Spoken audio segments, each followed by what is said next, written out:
I wanted to give you an update on COVID-19 in Pennsylvania. We are making significant progress in terms of COVID-19, although it remains a serious public health threat for the country and for our Commonwealth. Today, we will be announcing 74,385 cases and tragically 586 deaths in Pennsylvania due to COVID-19. But what those statistics don't tell is the progress that we have made.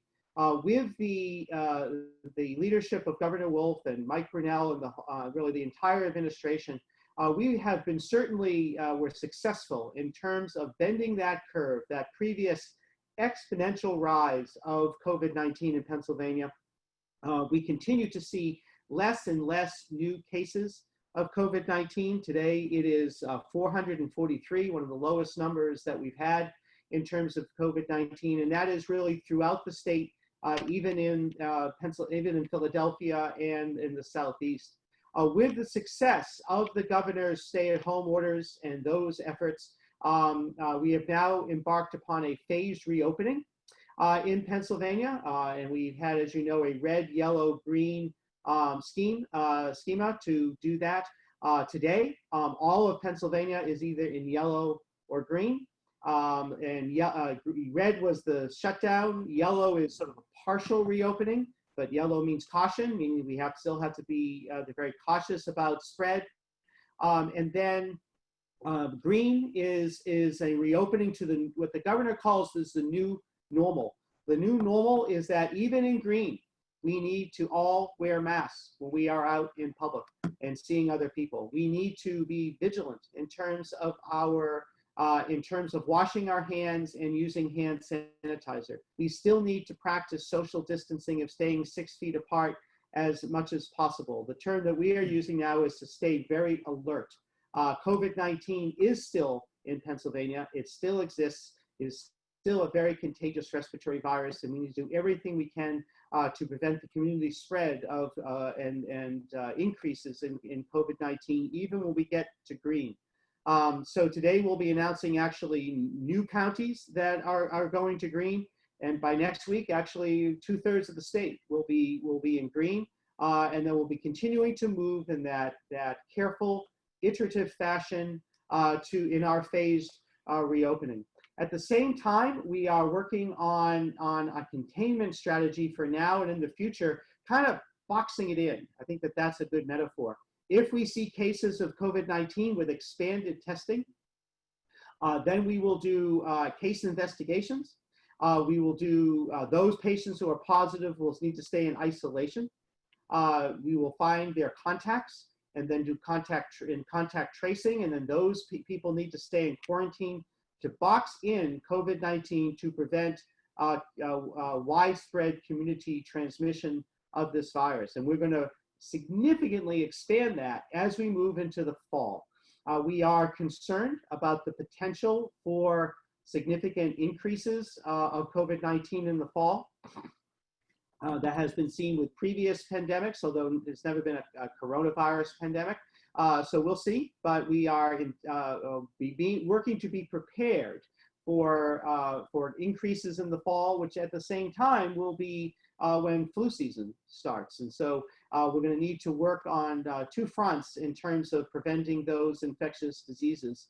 And we need all of your help to be able to do that. Really, we need everybody's help. We need your help in order to stay calm and stay alert, and so that everyone can stay safe. What impacts the community impacts really the entire community, whether those are hospitals, whether those are nursing homes, whether those are food manufacturing and other industries and businesses. And what impacts those businesses impacts the communities. The one thing that we have certainly learned with the COVID-19 outbreak and this global pandemic is how interconnected we really all are. And so with all of your help and all of us working together in Pennsylvania, you know, I'm a positive, optimistic, hopeful person, and I think that we'll be successful. So I believe that there's time for questions. Would you like to have people ask? That would be wonderful. So first, Dr. Levine, a number of people have written in just to say thank you to you. And so thank you for all of your amazing work and leadership throughout this an amazing time.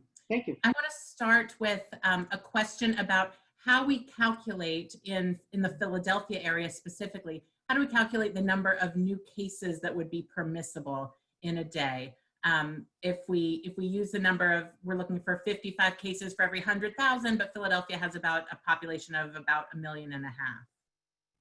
So we are no longer using that metric. That was an incidence rate, which made much more sense when we were seeing that significant growth and worried about it coming back. Now that we are seeing a decrease in that trend of new cases, we're no longer using an incidence rate. We'll be actually putting out some metrics today on our website of counties that go from yellow to green. We're going to be looking for either, it's certainly a decrease or at least a plateau in new cases over at least 2 weeks.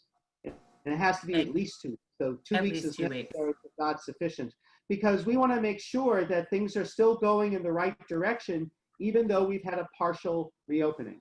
And counties that go in the wrong direction, we won't go to green until we are able to box it in, so to speak. We also want to make sure, of course, that we have adequate testing, that we have adequate contact tracing, and that the hospital system has adequate beds and ICUs and ventilators, which is certainly true for the Southeast. But we need to make sure that we have the ability to box in new cases. If it starts to swing up and we have an increasing number of new cases per day over 2 weeks, then we won't go to green. So it's not a permissible number. It's really the change. It's not the exact number, because of course the exact number will be different in Philly than it'll be in Dauphin County. It is the number of cases, the number of cases per capita, which is per 100,000, and it is the whether it's going up or going down or staying the same. Thank you. I want to say to everyone on the call, I want to encourage you to put your questions not in the chat box, but in the Q&A box so that I can see them all there. So Dr. Levine, we're getting related questions about why is it permissible for early childhood centers to open, but not for schools? And then advice about what advice you have for school leaders as they're planning for the fall. And then questions about summer camps, particularly a question about camps that where our children from Greater Philadelphia might go, but they are in an area, in a county that's already green. Mm-hmm.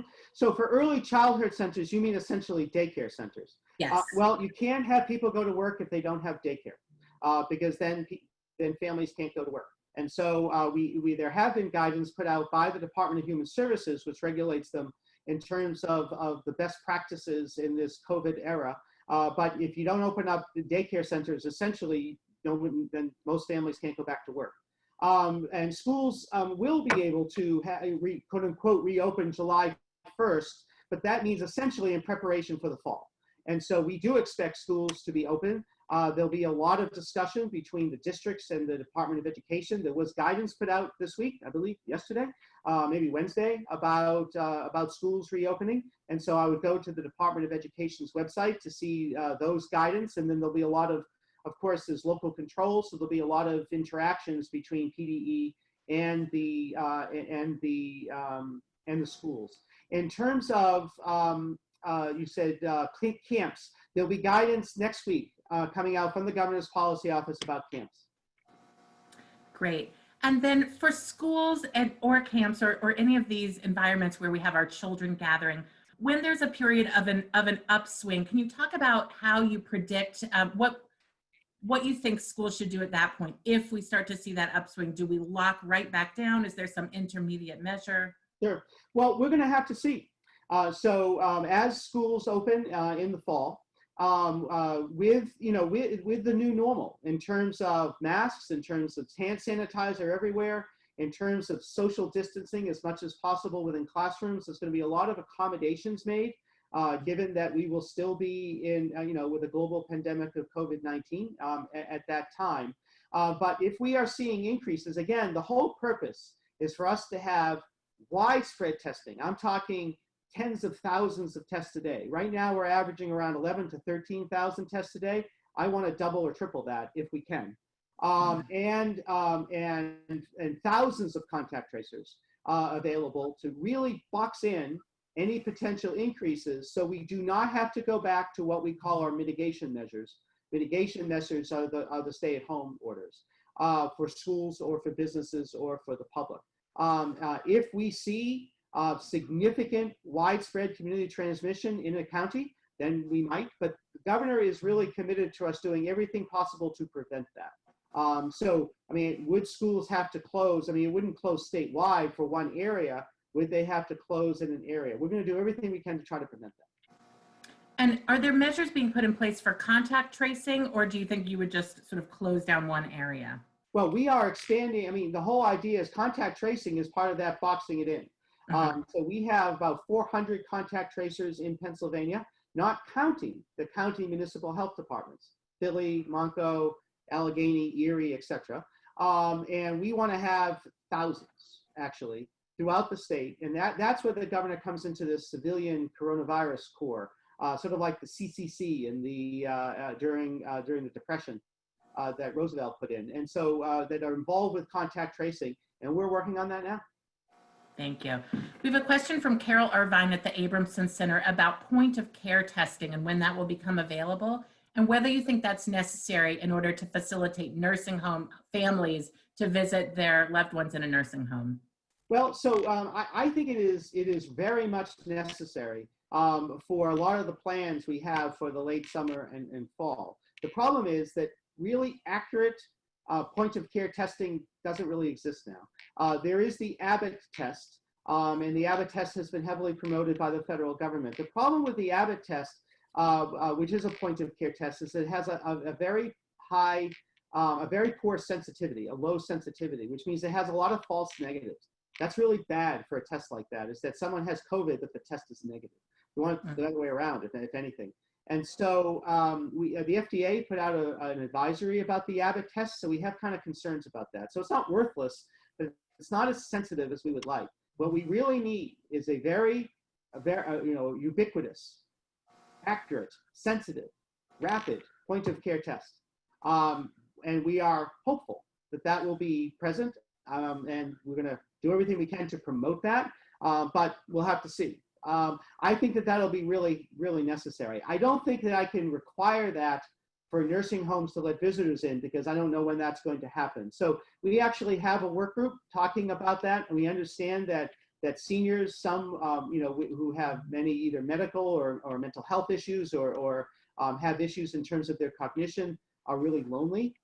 So it's a balance. If we let in visitors too easily, then we can increase the number of cases in nursing homes. If we keep them out completely, then it is challenging from a mental health point of view. So we're going to try to strike that balance. I don't know what the balance is. We're very open to any suggestions. We have actually reached out to some academic experts in Philly and even in New England to try to give us some ideas, and we're going to come out with some plans. Thank you. There are a number of questions regarding mask usage, and what's your advice as we move from red to yellow to green? Can you talk about mask usage indoors, outdoors, small groups, when you're walking and passing? Sort of, I think a lot of people are struggling to figure out what are our new societal norms. Yeah, I wouldn't struggle so hard. Wear a mask. If you're thinking about it, wear a mask. We want people to wear masks everywhere. You don't have to wear a mask in your home. But if you go outdoors, whether it's outdoors, indoors, if you're going to encounter, if you are out in a park, like, in a hiking trail where there's no one for 3 miles, okay, you don't have to wear a mask. But if you're going to encounter people, I don't care if it's outdoors, indoors, backwards or forwards, wear a mask. Wearing a mask is very helpful. It is not, however, a magic shield. It is not Wonder Woman's shield against COVID-19. And so if I wear a mask, it protects you. If you wear a mask, it protects me. And if we're all wearing masks, then it protects the whole community. However, it's not 100%, and we still need to practice social distancing. We still need to wash hands, even in the green zone. This is the new normal that the governor had talked about. When can we stop doing that? When there's a widespread, effective, safe vaccine.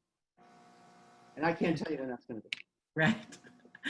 And can you tell us a little bit about the status of antibody testing and how to use it for decision-making purposes? Sure. I think that antibody testing has very little clinical utility for each individual patient. There's a lot of concerns about the sensitivity and specificity. In other words, the accuracy of the antibody tests. I think that they're useful from a public health perspective right now, because it kind of tells us if the antibody test is positive, most likely that person had COVID-19. But I would not use it again as a magic shield that you are now immune. Because first of all, a lot of the tests are not as accurate as we want. And second of all, is we don't know yet exactly how protective those antibodies are and how long they will live. Now, I'm hoping that there'll be better antibody tests and we will know more by the fall that the antibodies are at least partially protective. And then it might be somewhat clinically useful for you and me to know if we have antibodies or not. I think right now it's just interesting from public health.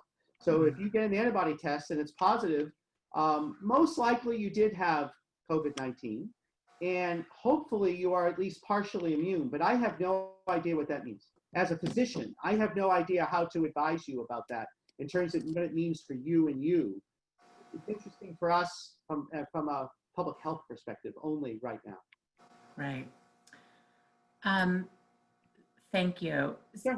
There are a number of questions from rabbis who are planning, of course, for the high holiday season and trying to think about what contingency plans they should be making, since we don't know what the incidence rate will be or what the governor's recommendations will be. Can you say anything about how to plan for communal holiday experiences? It's challenging. First of all, none of the governor's orders impact religious services. So, I mean, unlike other states, we never closed down religious services. We offered guidance in terms of where we were in terms of COVID-19, but it was never legally prohibited. I think that I'm hoping that by the high holidays that the whole state is in green, but I can't promise you that. In green, I would still, it's going to be hard to have services and wear masks, but if you can, I would wear masks. I would make sure there's hand sanitizer everywhere, for people to use if it's available, but hopefully it will be. I would try to practice social distancing in terms of how you space out the congregation. And then you might have to have, different layers of services. If services were going to run 2 or 3 hours, have 3 of them for the day or something like that, so that you can have people 6 feet apart in the sanctuary. If you could possibly do something outside, that's even better, but that might be hard. I would still, we are in a new normal and a COVID-19 world until there's a safe, effective, common vaccine.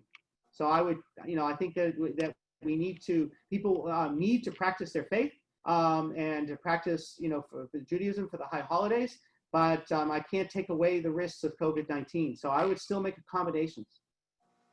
Right. We're getting some specific questions about the use of PPE in particular situations. So, for example, when you need to be working with clients, like in one of our food pantries, should they be using a mask or a face shield? There's another question about dentist offices, many of whom donated their PPE to hospitals when the shortage was severe and now are a low priority for acquiring them. So how will the use of PPE be shifting? Sure. So the first question was? The example was at a food pantry. Should they be using masks or face shields? Well, I think you should use masks everywhere. So I think that everyone should be wearing masks. So the issue is what you call PPE. So this mask, I'm sitting here essentially by myself, is not PPE, right? I guess it is, but it's not what I consider PPE, right? So I'm thinking of surgical masks, gowns, surgical gloves, and N95 masks. So everybody should wear these. If you want to wear a face shield, that's protective. Not as easy just to get, but you can wear a face shield. In terms of other ways to do that in terms of dentists. So we have opened up the dentist now. We put out new dental advice so dentists can open, they can do preventative care and cleanings, etc. But I have no PPE to give them, right? So we have pushed out personal protective equipment by which I mean surgical masks, gowns, gloves, and N95 masks. And we pushed it out to hospitals and nursing homes and other long-term care living facilities. And then when the surge was successful, preventing the biggest surge was successful, we, in the last month more, we have really only been putting out PPE to nursing homes and other long-term care living facilities. I have no PPE to give dentists. So I know that's a challenge because it's hard to buy, and I have no solution for that. I have to prioritize the PPE that we have in the state to the hardest hit areas, which are nursing homes and long-term care living facilities. So that's where we're going to push out PPE, and dentists have to find it. And I know that's a real challenge, but that's the priority that I have to have. Thank you. And I'm going to ask you a final question. Do you expect there to be specific guidelines for the operation of gyms and other health and wellness facilities? You know, we have tried to put out, so first of all, gyms and health and wellness and massage therapists and hairdressers and barbers open in the green. And I understand that has been very controversial. The issue is, I mean, the priority from my perspective has to be protecting the public health. And so we put out guidance, but you know, I'm not a you know, a hairdresser or a barber, and I'm not a massage therapist, and I don't run a gym. So you know, we'd be looking for. We're going to put out guidelines. We usually refer people to the CDC guidelines, but you know, there are thousands of different types of businesses, and I can't put out. Well, it's not me, but the administration cannot put out a guidance for each one. So we'll be looking often for industry, CDC guidelines and industry standards about how best to practice every individual profession. For those that are licensed, I know the boards might be putting out some type of some. For others, I would look for, you know, for national industry standards in the CDC, although I'm sure we'll be putting out something, but it's not always as specific as people want, because then that's on purpose, is that I can't anticipate every specific situation from an administration's point of view.